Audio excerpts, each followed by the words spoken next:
بسم اللہ الرحمن الرحیم۔ تمام سننے والوں اور دیکھنے والوں کو السلام علیکم ورحمۃ اللہ وبرکاتہ۔ ایک حکایت میں آیا ہے کہ حضرت امام اعظم رحمۃ اللہ علیہ نے ایک روز اپنے نفس سے اپنی گزشتہ عمر کا محاسبہ کرتے ہوئے کہا، اے نفس، تیری عمر 60 سال ہو گئی ہے، جس کا مجموعہ 21,600 دن ہوتے ہیں۔ اتنا کہنے کی دیر تھی، آپ نے ایک آہ کھینچی اور بے ہوش ہو کر گر پڑے۔ جب ہوش میں آئے تو معتقدین نے پوچھا، یا حضرت، یہ بے ہوشی کیسی تھی؟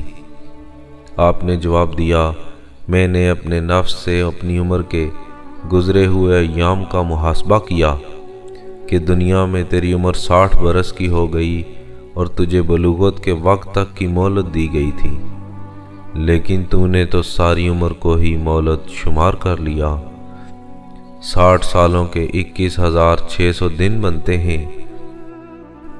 میں نے اس سے پوچھا کہ اے نفس، تو نے ہر روز 20 گناہ تو کیے ہوں گے؟ اس نے کہا نہیں۔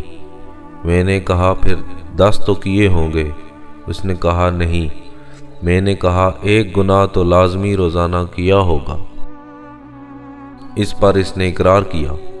میں نے کہا اے نفس، اگر ہر گناہ کے بدلے ایک ایک پتھر کسی جگہ رکھا جائے تو وہاں پہاڑ بن جائے، اور اگر ہر گناہ کے بدلے ایک ایک مٹھی خاک ڈالی جائے تو ایک ڈھیر بن جائے۔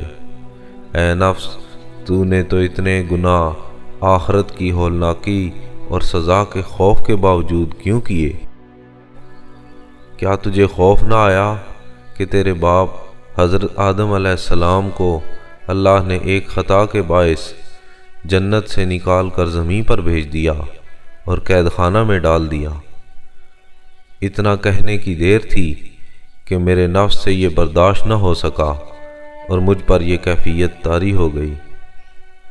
ناظرین، اس واقعے سے ہمیں یہ سبق حاصل ہوتا ہے کہ ہمیں بھی اپنے نفس کے اعمال کا محاسبہ کرنا چاہیے اور اپنی آخرت کی تیاری کو ہمہ وقت پیش نظر رکھنا چاہیے۔